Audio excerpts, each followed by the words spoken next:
Good morning.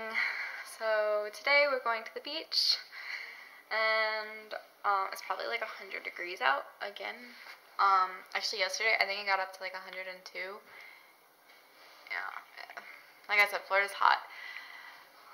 But anyways, yeah, we're going to the beach, and it's gonna be a little bit different because like where I go to college, I go to college on the other coast of Florida, so the waves are a lot smaller than here, so that'll be different.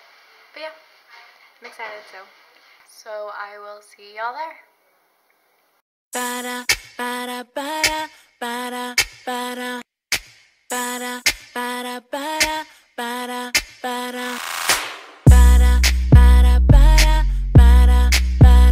Beach bound. Beach. After like 2 hours, we're actually ready.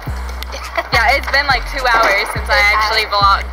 Yeah, cause yeah, I was like sitting in your room and I was like, we're going to the beach today, and then I was like, alright, I guess we're waiting. We're the Sanchez family. We're late for everything. It's like our family does too all the time. We're always late. We always say like we're ready, and nobody ever actually is. Yep, we're actually going.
I'm excited.